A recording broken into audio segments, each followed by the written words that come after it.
Hi learners, welcome to I+ Training Solutions.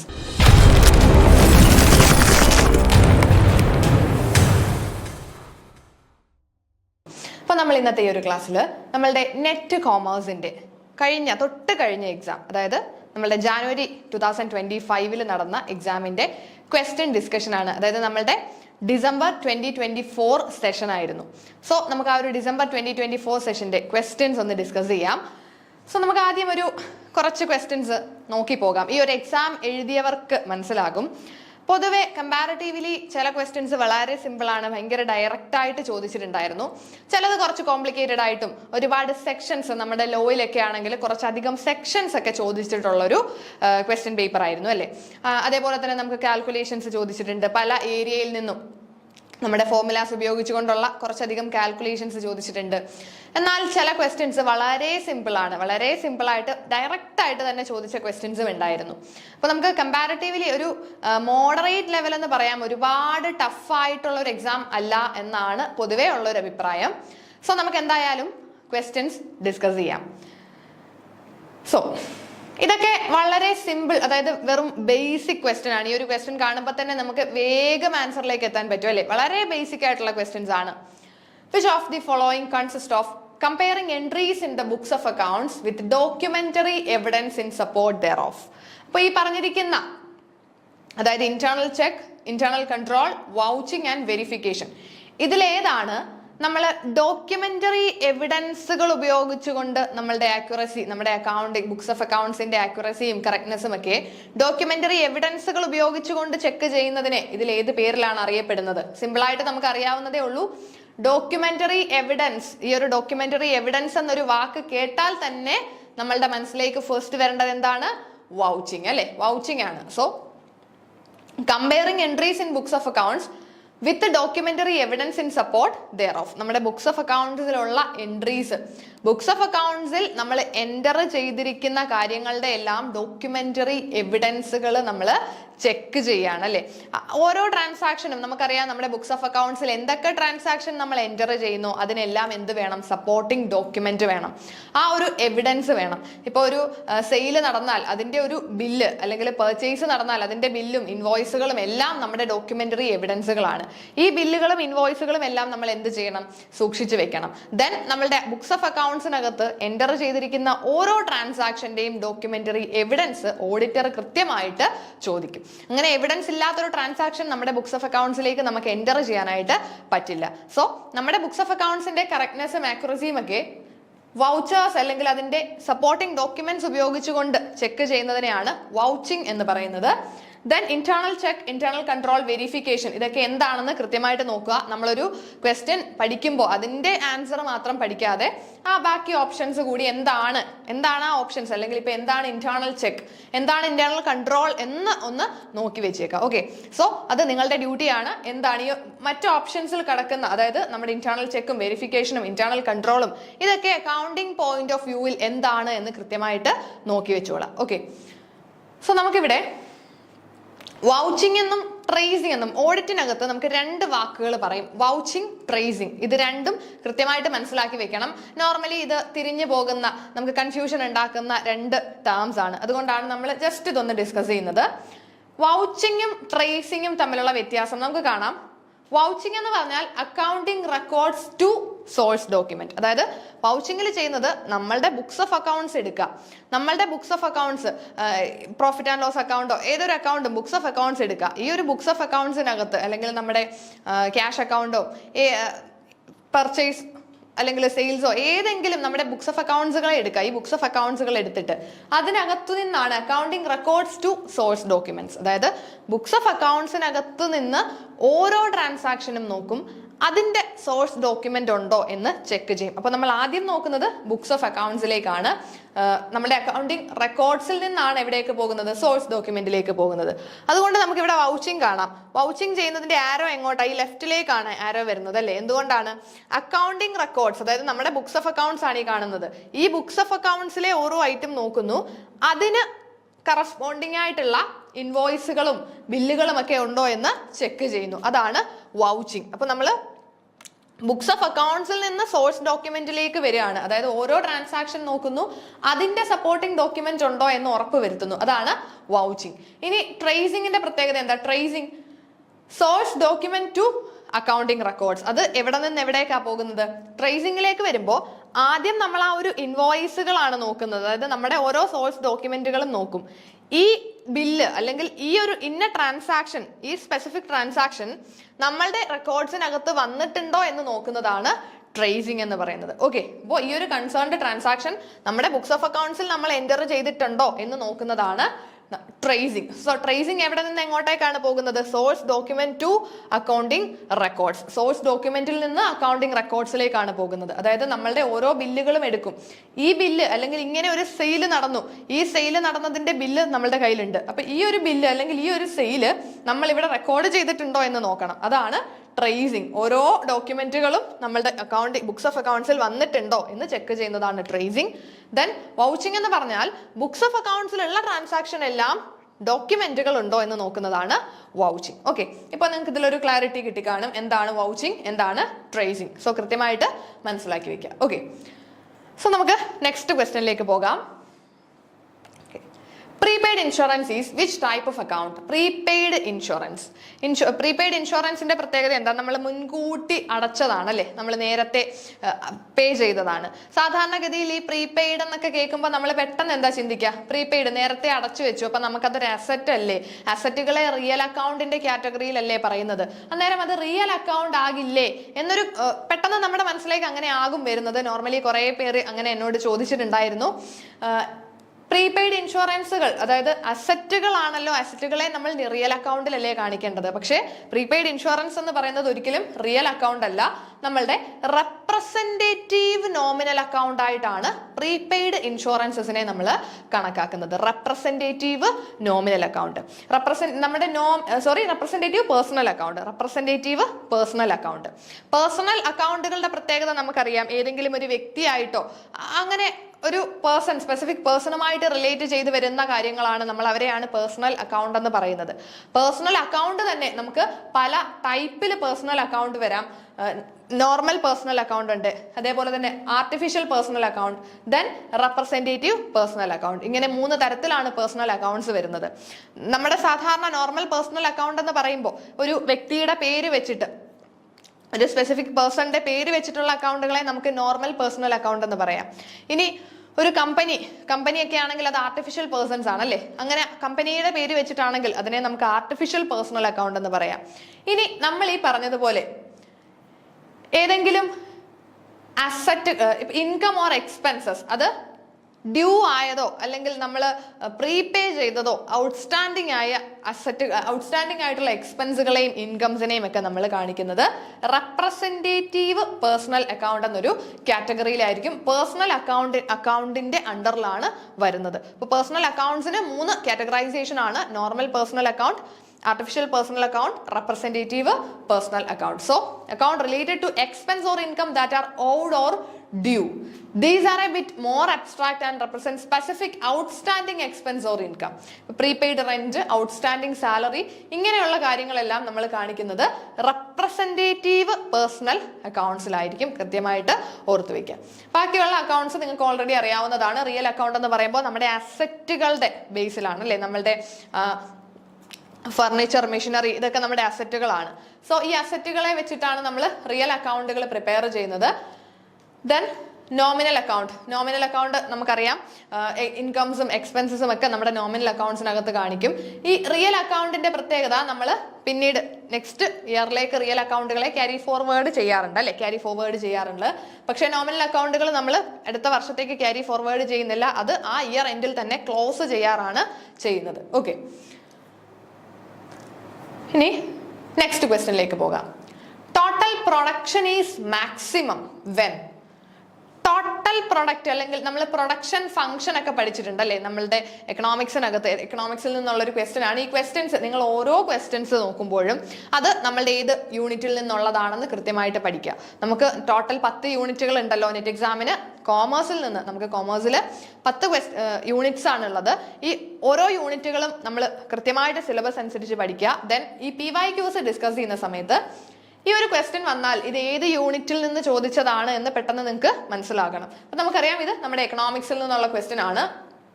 എക്കണോമിക്സിൽ നമ്മൾ production function പഠിച്ചിട്ടുള്ളതാണ് അല്ലേ.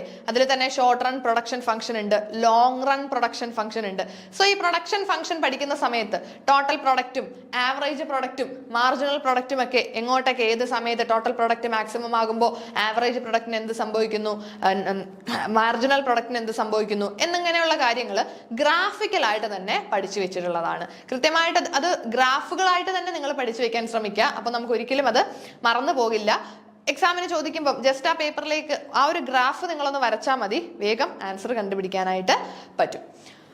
അപ്പൊ നമുക്കിവിടെ ടോട്ടൽ പ്രൊഡക്ഷൻ മാക്സിമം ആകുന്നത് എപ്പോഴാണ്? Total production is maximum when average production is maximum, marginal production is maximum, marginal production is zero, average production is zero. ഇതിൽ ഏതായിരിക്കും? ഇതൊക്കെ നമ്മൾ ഇങ്ങനെ കാണാതെ പഠിച്ചിട്ട് പോയാലുള്ള ഒരു പ്രശ്നം എന്താ? ഇത് നാലും കാണുമ്പോൾ പെട്ടെന്ന് ആൻസർ കിട്ടില്ല, നമ്മളൊന്ന് കൺഫ്യൂസ്ഡ് ആകും. പക്ഷേ ഈ ഒരു ഗ്രാഫുകൾ വരച്ച് പഠിക്കുകയാണെങ്കിലുള്ള ഒരു പ്രയോജനം നമുക്ക് തെറ്റിപ്പോകാതെ ആൻസർ ചെയ്യാനായിട്ട് പറ്റും. നമുക്ക് നോക്കാം. ഓക്കെ, ഇവിടെ പ്രൊഡക്ഷൻ ഫംഗ്ഷനകത്ത് total product, average product, marginal product, ഇങ്ങനെ മൂന്നിന്റെയും ഗ്രാഫ് നമ്മുടെ കയ്യിലുണ്ട്. അപ്പൊ ഇവിടെ നോക്കാം, 3 സ്റ്റേജസ് ആയിട്ട് നമുക്കതിനെ തരം തിരിക്കാം. ടോട്ടൽ പ്രൊഡക്റ്റ് ഇൻക്രീസ് ചെയ്യാണ് അല്ലെ, ടോട്ടൽ പ്രൊഡക്റ്റ് ഇൻക്രീസ് ചെയ്യുന്നു. ഫസ്റ്റ് സ്റ്റേജിന്റെ പ്രത്യേകത ടോട്ടൽ പ്രൊഡക്റ്റ് ഇൻക്രീസ് ചെയ്യുന്നു, മാർജിനൽ പ്രൊഡക്റ്റ് ഇൻക്രീസ് ചെയ്തു മാക്സിമത്തിലെത്തി ഡിക്രീസ് ചെയ്യാനായിട്ട് തുടങ്ങി, ആവറേജ് പ്രൊഡക്റ്റ് എന്തായി? മാക്സിമത്തിലെത്തി. അതാണ് നമ്മളുടെ ഫസ്റ്റ് സ്റ്റേജ്. ഫസ്റ്റ് സ്റ്റേജിൽ ടോട്ടൽ പ്രൊഡക്റ്റ് ഇൻക്രീസ് ചെയ്യുന്നു, ദെൻ മാർജിനൽ പ്രൊഡക്റ്റ് മാക്സിമത്തിലെത്തി തിരിച്ച് ഡിക്ലൈൻ ചെയ്യുന്നുണ്ട്, ആവറേജ് പ്രൊഡക്റ്റ് മാക്സിമത്തിലെത്തി നിൽക്കുകയാണ്.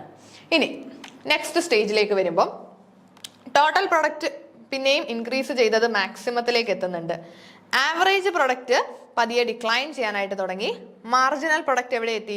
തിരിച്ച് സീറോയിലേക്ക് എത്തുന്നുണ്ട്, മാർജിനൽ പ്രൊഡക്റ്റ് സീറോയിലേക്ക് എത്തി. തേർഡ് സ്റ്റേജിലേക്ക് വരുമ്പോൾ ടോട്ടൽ പ്രൊഡക്റ്റ് ഡിക്ലൈൻ ചെയ്തു, ആവറേജ് പ്രൊഡക്റ്റും ഡിക്ലൈൻ ചെയ്യുന്നു, പക്ഷേ നമ്മളുടെ സീറോയ്ക്ക് മുകളിൽ തന്നെ നിൽക്കും, മാർജിനൽ പ്രൊഡക്റ്റ് നെഗറ്റീവും ആകുന്നുണ്ട്. സോ ഈ ഒരു ഗ്രാഫിൽ നിന്ന് നമ്മുടെ ക്വസ്റ്റ്യൻ ഒന്ന് നോക്കുക. Total production is maximum when, total production maximum ആകുന്ന സമയത്തുള്ള കാര്യങ്ങളൊന്ന് നോക്കിക്കേ. ടോട്ടൽ പ്രൊഡക്ഷൻ മാക്സിമത്തിൽ എത്തുമ്പോൾ ആവറേജ് പ്രൊഡക്റ്റിനും മാർജിനൽ പ്രൊഡക്റ്റിനും എന്തൊക്കെ സംഭവിക്കുന്നു എന്നൊന്ന് നമുക്കൊന്ന് നോക്കാം. ടോട്ടൽ പ്രൊഡക്റ്റ് മാക്സിമത്തിലെത്തി, എഫ് എന്ന് പറയുന്ന പോയിന്റിലാണ് നമ്മളുടെ ടോട്ടൽ പ്രൊഡക്റ്റ് മാക്സിമം ആകുന്നത്. ടോട്ടൽ പ്രൊഡക്റ്റ് മാക്സിമം ആകുമ്പോൾ ആവറേജ് പ്രൊഡക്റ്റിന് എന്ത് സംഭവിക്കുന്നു? ഡിക്ലൈൻ ചെയ്യുന്നു അല്ലെ, ആവറേജ് പ്രൊഡക്റ്റ് കുറഞ്ഞുകൊണ്ടിരിക്കുന്നു. മാർജിനൽ പ്രൊഡക്റ്റ് എവിടെ എത്തി? ടോട്ടൽ പ്രൊഡക്റ്റ് മാക്സിമത്തിൽ എത്തിയപ്പോൾ മാർജിനൽ പ്രൊഡക്റ്റ് കറക്റ്റ് സീറോയിൽ നിൽക്കുകയാണ് അല്ലെ, മാർജിനൽ പ്രൊഡക്റ്റ് സീറോയിലാണ്. ടോട്ടൽ പ്രൊഡക്റ്റ് മാക്സിമത്തിൽ എത്തിയപ്പോൾ മാർജിനൽ പ്രൊഡക്റ്റ് സീറോയിൽ വന്നു. So total production is maximum when marginal production is zero. അപ്പൊ നമ്മളുടെ ഓപ്ഷൻ 3 ആണ് കറക്റ്റ് ആൻസർ ആയിട്ട് വരുന്നത്. ടോട്ടൽ പ്രൊഡക്ഷൻ മാക്സിമത്തിൽ എത്തുമ്പോൾ മാർജിനൽ പ്രൊഡക്ഷൻ എന്താകും? സീറോ ആകും.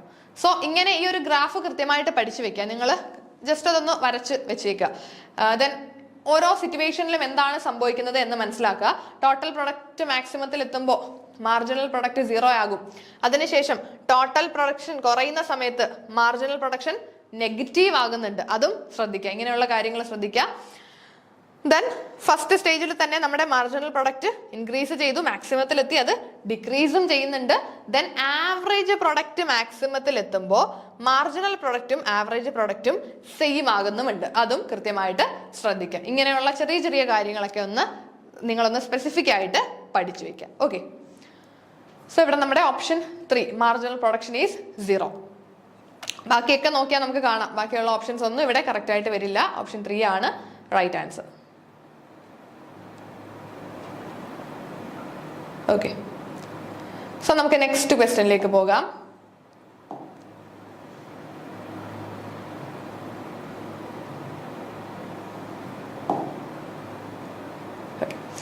Match the list 1 with list 2. Match the following ആണ്. വളരെ സിമ്പിൾ മാച്ച് ദി ഫോളോയിങ് അല്ലേ? ഇത് കാണുമ്പോൾ തന്നെ ഏത് കൊച്ചുകുട്ടി, അതായത് ഒരു +2 ലെവലിൽ നിൽക്കുന്ന ഒരു കുട്ടിക്ക് ആൻസർ ചെയ്യാൻ പറ്റുന്ന ക്വസ്റ്റ്യൻ ആണ്. ഒരു ഇത്രയും വലിയൊരു JRFിലേക്കൊക്കെ പോകുന്ന സമയത്ത്, അല്ലെങ്കിൽ നിങ്ങൾ JRFന് വേണ്ടിയിട്ടൊക്കെ പ്രിപ്പയർ ചെയ്യുന്നവർക്ക് ഈ ഒരു ക്വസ്റ്റ്യൻ വളരെ ബേസിക് ആണ്. വളരെ ബേസിക് ആയിട്ട് തോന്നും അല്ലേ? കാരണം ഇതിനകത്ത് വെറും നമ്മുടെ ആക്ടുകളാണ് ചോദിച്ചിരിക്കുന്നത്. ഓരോ ആക്ടിന്റെയും ഇയർ ആണ്. അതും നമുക്ക് വളരെ ഫെമിലിയർ ആയിട്ടുള്ള ചെറിയ ക്ലാസ്സുകൾ തൊട്ടേ പഠിച്ചു വരുന്ന ആക്ടുകളാണ് അല്ലെ? നമ്മൾ കേട്ടിട്ടില്ലാത്തതായിട്ടുള്ള ആക്ടുകളൊന്നും അല്ല. ഇതൊക്കെ നമ്മൾ പഠിക്കുന്ന, സിമ്പിളായിട്ട് പഠിക്കുന്ന ആക്ടുകളാണ്. അതിന്റെ ഇയേഴ്സ് ആണ് കൃത്യമായിട്ട് നമുക്ക് വളരെ സിമ്പിളായിട്ട് മാച്ച് ചെയ്യാൻ പറ്റും അല്ലേ? ആർക്ക് വേണമെങ്കിലും സിമ്പിളായിട്ട് മാച്ച് ചെയ്യാൻ പറ്റുന്നതേ ഉള്ളൂ. പക്ഷെ ഇങ്ങനെയുള്ള ക്വസ്റ്റ്യൻസ് നിങ്ങൾ അധികം എക്സ്പെക്ട് ചെയ്യരുത്. ഈ ഇയറുകളെ വെച്ച് മാച്ച് ചെയ്യുന്നത് കൂടുതലും നമ്മളുടെ ബാങ്കിങ്ങിൽ നിന്നൊക്കെ ആണ് ചോദിക്കാൻ ചാൻസ് കൂടുതലായിട്ടുള്ളത്. ബാങ്കിങ്ങിൽ ഓരോ ബാങ്കുകളുടെയും ഇയർ ഓഫ് ഫോർമേഷൻ, പല ബാങ്കുകൾ ഉണ്ടല്ലോ, ഈ ബാങ്ക്സിന്റെ ഒക്കെ ഇയർ ഓഫ് ഫോർമേഷൻ വെച്ചിട്ട് നിങ്ങൾക്ക് ഈ മാച്ച് ദി ഫോളോയിങ് അത് എല്ലാ വർഷവും കൃത്യമായിട്ട് ചോദിക്കും. 1 2 അതിൽ കൂടുതലോ ക്വസ്റ്റ്യൻസ് അവിടെ നിന്ന് തന്നെ കാണും.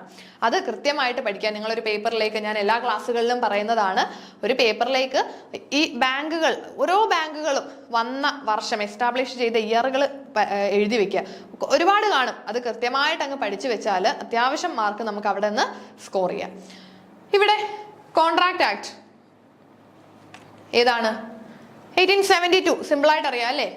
Sale of goods act 1930, negotiable instruments 1881, companies act 2013. വളരെ സിമ്പിൾ ആണ്. നമുക്ക് എളുപ്പത്തിൽ തന്നെ ആൻസറിലേക്ക് എത്താം.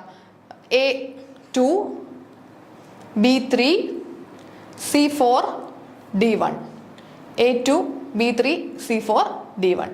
ഓപ്ഷൻ 1 ആണ് നമ്മളുടെ കറക്റ്റ് ആൻസർ. ഓക്കെ, ഇത് വളരെ സിമ്പിൾ ബേസിക് ക്വസ്റ്റ്യൻ ആണ്. ഇവിടുന്ന് നമുക്ക് അധികം എക്സ്പ്ലനേഷൻ ഒന്നും വേണ്ട. പക്ഷേ ഈ ആക്ടുകൾ നിങ്ങൾ ഇതിനകത്തു നിന്ന് ഇൻഡെപ്ത് ആയിട്ട് പഠിക്കേണ്ടതായിട്ടുണ്ട്. നമ്മുടെ ലോയിൽ സിലബസിനകത്ത് കൃത്യമായിട്ട് എടുത്ത് പറഞ്ഞിട്ടുണ്ട് എന്തൊക്കെ കാര്യങ്ങളാണ് പഠിക്കേണ്ടതെന്ന്. സോ സെയിൽ ഓഫ് ഗുഡ്സ് ആക്ടും കോൺട്രാക്ട് ആക്ടും കമ്പനീസ് ആക്ടും ഒക്കെ വളരെ ഇമ്പോർട്ടൻ്റ് ആണ്. അത് നിങ്ങൾ അതിനകത്തു നിന്ന് ഇൻഡെപ്ത് ആയിട്ട് സെക്ഷൻസ് ഉൾപ്പെടെ ഇപ്പോൾ ചോദിക്കുന്നുണ്ട്. ഇതേപോലെ തന്നെ സെക്ഷൻസും വെച്ചിട്ട് നിങ്ങൾ മാച്ച് ചെയ്യാനായിട്ട് വരും. സോ അത് കൃത്യമായിട്ട് പഠിക്കുക. ഓക്കെ, നമുക്ക് നെക്സ്റ്റ് ക്വസ്റ്റ്യനിലേക്ക് പോകാം. If a new contract is substituted in the place of an existing contract, it is called. നമ്മൾ കോൺട്രാക്ട് ആക്ടിനകത്ത് ഈ പറയുന്ന ടേംസ് ഒക്കെ നിങ്ങൾക്ക് ഫെമിലിയർ ആയിരിക്കും അല്ലേ? നിങ്ങൾ ഓൾറെഡി കേട്ടിട്ടുള്ളതായിരിക്കും. വെയ്വർ, റെമിഷൻ, നൊവേഷൻ, ഓൾട്രേഷൻ, ഇതൊക്കെ നമുക്ക് ഫെമിലിയർ ആയിട്ടുള്ള വാക്കുകളാണ്. So new contract is substituted in place of an existing contract. അതിനെ നമ്മൾ എന്താ വിളിക്കുന്നത്? ഒരു എക്സിസ്റ്റിംഗ് കോൺട്രാക്ടിനെ ഒരു പുതിയ കോൺട്രാക്ട് വെച്ച് സബ്സ്റ്റിറ്റ്യൂട്ട് ചെയ്യുകയാണ്. അങ്ങനെയാണെങ്കിൽ വെയ്വർ, റെമിഷൻ, നൊവേഷൻ, ഓൾട്രേഷൻ. ഇത് കേൾക്കുമ്പോൾ നിങ്ങൾ ഇതൊക്കെ പഠിച്ചിട്ടുണ്ടെങ്കിൽ സിമ്പിളായിട്ട് ആൻസറിലേക്ക് എത്താം. നൊവേഷൻ ആണ് നമ്മളുടെ കറക്റ്റ് ആൻസർ ആയിട്ട് വരുന്നത്. അതായത് നമ്മളുടെ ഒരു എക്സിസ്റ്റിംഗ് കോൺട്രാക്ടിനെ ഒരു ന്യൂ കോൺട്രാക്ട് കൊണ്ട് സബ്സ്റ്റിറ്റ്യൂട്ട് ചെയ്യുകയാണ് അല്ലേ? So it is A substitution of A new contract for an old one. When parties agree to replace the original agreement with a different one. എല്ലാ പാർട്ടീസിന്റെയും, അതായത് ആ കോൺട്രാക്റ്റിനകത്തുള്ള പാർട്ടീസിന്റെ എല്ലാം കൺസെന്റോട് കൂടി മാത്രം അവർക്ക് എന്ത് ചെയ്യാം? അവരുടെ ഓൾഡ് കോൺട്രാക്റ്റിനെ ഒരു പുതിയ കോൺട്രാക്ട് കൊണ്ട് റീപ്ലേസ് ചെയ്യാനായിട്ട് പറ്റും. Novation involves replacing an existing contract with a new one, potentially changing parties or terms, while alteration modifies specific terms within the original contract. നൊവേഷനും ഓൾട്രേഷനും തമ്മിലുള്ള, നിങ്ങൾക്ക് തിരിഞ്ഞു പോകരുത്. ഓൾട്ടറേഷൻ എന്ന് പറയുമ്പോൾ ഓൾറെഡി നമ്മളുടെ എക്സിസ്റ്റിംഗ് കോൺട്രാക്ട്സിനകത്ത് ചില കാര്യങ്ങളിൽ ചെറിയ മോഡിഫിക്കേഷൻ വരുത്തുന്നേ ഉള്ളൂ. അത് ഒറിജിനൽ കോൺട്രാക്ട് അവിടെ ഒരിക്കലും അത് ഇല്ലാതാകുന്നില്ല. ഒറിജിനൽ കോൺട്രാക്റ്റിനെ റീപ്ലേസ് ചെയ്യുന്നില്ല. നമ്മളുടെ ഒറിജിനൽ കോൺട്രാക്റ്റിനകത്ത് ചെറിയ ചെറിയ മാറ്റങ്ങൾ വരുത്തുന്നു എന്നത് മാത്രമേ ഓൾട്രേഷനിൽ വരുന്നുള്ളൂ. നൊവേഷൻ ആകുമ്പോൾ അവിടെ നമ്മളുടെ ഒറിജിനൽ കോൺട്രാക്ട് മൊത്തത്തിൽ നമ്മളൊരു പുതിയ കോൺട്രാക്ട് വെച്ച് റീപ്ലേസ് ചെയ്യുകയാണ്. ദെൻ വെയ്വർ ആൻഡ് റെമിഷൻ എന്താണെന്ന് നോക്കിക്കോളാം. എന്താണ് വെയ്വർ, എന്താണ് റെമിഷൻ? ഇതെല്ലാം നമ്മുടെ കോൺട്രാക്ട് ആക്ടിനകത്ത് കൃത്യമായിട്ട് പഠിക്കേണ്ടതാണ്. ഓക്കെ, സോ നെക്സ്റ്റ് ക്വസ്റ്റ്യൻ നോക്കാം. Which of the following refers to an attempt to avoid payment of tax by using illegal means? ഇതും വളരെ സിമ്പിൾ ആണല്ലേ? വളരെ ബേസിക് ആണ്. നമ്മുടെ ടാക്സ്, ഇൻകം ടാക്സിലെ ഏറ്റവും ബേസിക് ടാക്സ് എന്താണെന്ന് പഠിക്കുമ്പോൾ ആദ്യം നമ്മൾ പഠിക്കുന്ന 4 പേരുകളാണ്: tax management, tax planning, tax evasion and tax avoidance. ഇതിലേതാണ് നമ്മൾ ഇല്ലീഗലായിട്ട് ടാക്സ് ഒഴിവാക്കുന്ന രീതി? സിമ്പിൾ ആയിട്ട് അറിയാം. ഇത് 4ഉം കാണുമ്പോൾ തന്നെ സിമ്പിൾ ആയിട്ട് ആൻസറിലേക്ക് എത്താം. ഒരുപാട് എക്സ്പ്ലനേഷന്റെ ഒന്നും ആവശ്യം ഇവിടെ ഇല്ല അല്ലേ? Tax evasion. Yes, tax evasion ആണ്. ഇല്ലീഗൽ എന്ന് കേൾക്കുമ്പോൾ തന്നെ ഓർത്തോണം ടാക്സ് ഇവേഷൻ. ബാക്കി എല്ലാം ലീഗൽ ആണെന്നല്ല, നമ്മൾ ഒരിക്കലും നിയമത്തിനകത്ത് നിന്നുകൊണ്ടാണ് ചെയ്യുന്നത്. പക്ഷേ ടാക്സ് ഇവേഷൻ മാത്രമാണ് ഇല്ലീഗൽ. ടാക്സ് അവോയ്ഡൻസിലേക്ക് വരുമ്പോൾ അവിടെ നമ്മൾ ഇല്ലീഗൽ മീൻസിലേക്ക് പോകുന്നില്ല. പക്ഷെ എന്ത് ചെയ്യുന്നുണ്ട്, നിയമത്തിലുള്ള പഴുതുകൾ നോക്കി ടാക്സ് കുറയ്ക്കാനായിട്ടൊക്കെ ശ്രമിക്കും. സോ ഇവിടെ നമുക്ക് കാണാം tax evasion, tax avoidance and tax planning. Tax evasion not paying tax, അതായത് ടാക്സ് കൊടുക്കാതിരിക്കുക, ടാക്സ് എങ്ങനെയെങ്കിലും വെട്ടിക്കുക, അതാണ് ടാക്സ് ഇവേഷൻ. അവോയ്ഡൻസ് പറഞ്ഞാൽ മിനിമൈസിങ് ആണ് അല്ലേ, നമ്മുടെ നിയമത്തിനകത്തുള്ള ലൂപ്പ് ഹോളുകൾ, അതായത് dodging the law without breaking it എന്നൊക്കെ പറയും. അതായത് നമ്മൾ നിയമം ഒടിക്കാതെ അതിനെ വളച്ച് കൊണ്ട് അതിനകത്തുള്ള ലൂപ്പ് ഹോൾസ് കണ്ടുപിടിച്ചുകൊണ്ട് ടാക്സ് കുറയ്ക്കാനായിട്ട് ശ്രമിക്കുന്നതാണ് ടാക്സ് അവോയ്ഡൻസ്. ടാക്സ് പ്ലാനിങ് എന്ന് പറഞ്ഞാൽ അവിടെ കംപ്ലീറ്റ്ലി ലീഗൽ ആണ്, കാരണം നമ്മൾ കൃത്യമായിട്ട് പ്ലാൻ ചെയ്ത് നമ്മുടെ ടാക്സ് കുറയ്ക്കാനായിട്ട് ശ്രമിക്കുകയാണ്. ദെൻ ലീഗാലിറ്റിയുടെ ബേസിൽ ടാക്സ് ഇവേഷൻ മാത്രം ഇല്ലീഗൽ ആണ്, ബാക്കിയൊക്കെയും ലീഗൽ ആണ്. ദെൻ നേച്ചർ ഇവേഷനിലേക്ക് വരുമ്പോൾ എംപ്ലോയി ഇല്ലെജിറ്റിമേറ്റ് മീൻസ്, അവോയ്ഡൻസ് ആണെങ്കിൽ അവയിൽ ലൂപ്പ് ഹോൾ. അപ്പൊ ലൂപ്പ് ഹോൾ എന്നൊരു വാക്ക് കണ്ടാൽ ടാക്സ് അവോയ്ഡൻസ് ആണെന്ന് ഓർക്കുക, ഇല്ലീഗൽ എന്ന് കേട്ടാൽ അത് ടാക്സ് ഇവേഷൻ ആണെന്നും ഓർത്തോളുക. ദെൻ ടാക്സ് പ്ലാനിങ്ങിലേക്ക് വരുമ്പോൾ നമ്മുടെ നിയമം ഉപയോഗിച്ചുകൊണ്ട് തന്നെ ടാക്സ് ലയബിലിറ്റി കുറയ്ക്കുകയാണ്, അത് കംപ്ലീറ്റ്ലി നല്ല കാര്യമാണ് അല്ലേ. Then tax evasion done after the tax liability, tax liability നമുക്ക് ഉണ്ടായി കഴിഞ്ഞാണ് അത് ഇവൈഡ് ചെയ്യുന്നത്, കൊടുക്കാതിരിക്കുന്നത്. ടാക്സ് അവോയ്ഡൻസും പ്ലാനിങ്ങും ഒക്കെ ടാക്സ് ലയബിലിറ്റി നമുക്ക് ഉണ്ടാകുന്നതിന് മുന്നേ നമ്മൾ എന്ത് ചെയ്യും, അവോയ്ഡ് ചെയ്യാനും ടാക്സ് കുറയ്ക്കാനും ഒക്കെ ശ്രമിക്കും. ഓക്കെ, നമുക്ക് ഈ ഒരു ക്വസ്റ്റ്യൻ കൂടി ഒന്ന് നോക്കാം. നമ്മളുടെ പേ ബാക്ക് പീരീഡ് കണ്ടുപിടിക്കാനുള്ള ക്വസ്റ്റ്യൻ ആണ്. പേ ബാക്ക് പീരീഡ് ഒക്കെ നിങ്ങൾ പഠിച്ചിട്ടുണ്ടായിരിക്കും. സോ ഇവിടെ A proposal requires A cash outflow of 18,500 and is expected to generate cash inflow of 8,000, 6,000, 4,000, 2,000 and 2,000 over next 5 years. 5 വർഷത്തെ ക്യാഷ് ഇൻഫ്ലോ തന്നിട്ടുണ്ട്. നമുക്ക് ഒരു പ്രൊപ്പോസൽ അല്ലെങ്കിൽ ഒരു പ്രൊജക്ടിന്റെ ക്യാഷ് ഔട്ട്ഫ്ലോ 18,500 രൂപയാണ്. ഇനി അതിൽ നിന്ന് തിരിച്ചു കിട്ടുന്ന ഇൻഫ്ലോ 5 വർഷം കൊണ്ട് നമുക്ക് ഓരോ വർഷവും കിട്ടുന്ന ഇൻഫ്ലോസും തന്നിട്ടുണ്ട്. ഇത് വെച്ചിട്ട് നമ്മുടെ പേ ബാക്ക് പീരീഡ് കണ്ടുപിടിക്കണം. എന്തായിരുന്നു പേ ബാക്ക് പീരീഡ്? നമ്മുടെ ഒറിജിനൽ ഇൻവെസ്റ്റ്മെന്റ് നമുക്ക് തിരിച്ചു കിട്ടുന്ന പീരീഡ്, എത്ര നാൾ കൊണ്ട് നമ്മൾ ഇൻവെസ്റ്റ് ചെയ്ത എമൗണ്ട് തിരിച്ചു കിട്ടും, ആ പീരീഡ് ആണ് പേ ബാക്ക് പീരീഡ്. ഏറ്റവും കുറഞ്ഞ പേ ബാക്ക് പീരീഡ് ഉള്ള പ്രൊപ്പോസലുകളാണ് നമ്മൾ തിരഞ്ഞെടുക്കാറുള്ളത്. കാരണം ബിയോണ്ട് ദാറ്റ് പീരീഡ് നമുക്ക് കിട്ടുന്നതെല്ലാം പ്രോഫിറ്റ് ആയിരിക്കും. സോ ഇവിടെ നമുക്ക് ഔട്ട്ഫ്ലോ, ക്യാഷ് ഔട്ട്ഫ്ലോ ഉണ്ട്, 5 വർഷത്തെ ഇൻഫ്ലോയും ഉണ്ട്. പേ ബാക്ക് പീരീഡ് കണ്ടുപിടിക്കാൻ നോർമലി ഈ ഇൻഫ്ലോ എന്ന് പറയുന്നത് ഈവൻ ആയിരുന്നെങ്കിൽ, ഒരേ എമൗണ്ട് തന്നെ ആയിരുന്നെങ്കിൽ സിമ്പിൾ ആയിട്ട് നമുക്ക് കണ്ടുപിടിക്കാം. പക്ഷെ ഇവിടെ അൺഈവൻ ക്യാഷ് ഇൻഫ്ലോസ് ആണ്. അൺഈവൻ ക്യാഷ് ഇൻഫ്ലോ ആകുമ്പോൾ നമ്മൾ കണ്ടുപിടിക്കേണ്ടത് മറ്റൊരു ഇക്വേഷൻ യൂസ് ചെയ്തിട്ടാണ് അല്ലേ.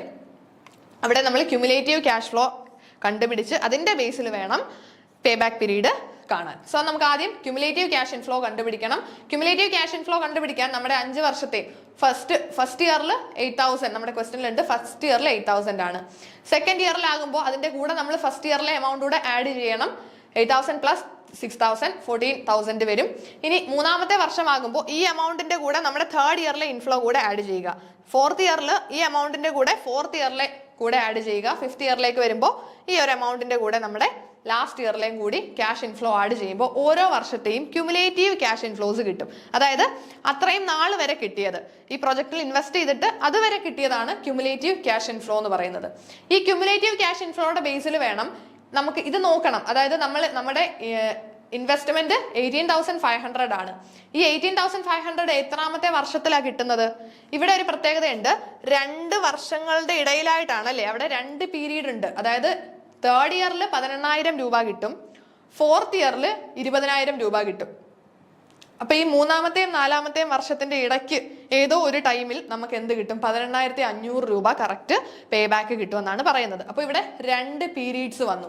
ഇവിടെ ഇത് 18,500 എന്നായിരുന്നെങ്കിൽ നമുക്ക് സിമ്പിൾ ആയിട്ട് 3 ഇയർ ആണ് പേ ബാക്ക് പീരീഡ് എന്ന് നേരെ അങ്ങ് എഴുതി വെക്കാം. പക്ഷെ ഇവിടെ 18,000 ആണ് തേർഡ് ഇയറിൽ, ഫോർത്ത് ഇയറിൽ 20,000. അപ്പൊ ഇതിന്റെ ഇടയ്ക്കാണല്ലോ നമ്മുടെ 18,500 വരുന്നത്. അപ്പൊ ഈ 2 പീരീഡ്സ് അവിടെ വരുന്നുണ്ട്. So pay back period occurs between year 3 and year 4. ഇങ്ങനെ വരുമ്പോൾ നമ്മുടെ ഇക്വേഷൻ പേ ബാക്ക് പീരീഡ് കണ്ടുപിടിക്കാൻ lower limit of pay back period plus balance of cash inflow required to recover the investment divide by cash inflow in the year of upper limit of pay back period. ഇപ്പൊ നമ്മൾ എങ്ങനെ ചെയ്യണം? ആദ്യം നമ്മുടെ pay back പീരീഡിന്റെ lower limit എടുത്ത് എഴുതുക. ഇവിടെ ലോവർ ലിമിറ്റ് ഏതാ? 3ഉം 4ഉം ആണ് നമ്മുടെ ഇയറുകൾ. 3ന്റെയും 4ന്റെയും ഇടയിലല്ലേ? അപ്പൊ 3 and 4 ആണ് നമ്മുടെ ഇയേഴ്സ്. അതിലെ 3 ആണ് ലോവർ ലിമിറ്റ് അല്ലേ? Lower limit 3 plus balance of cash inflow required to recover investment. ഈ മൂന്നാമത്തെ വർഷം 18,000 കിട്ടും.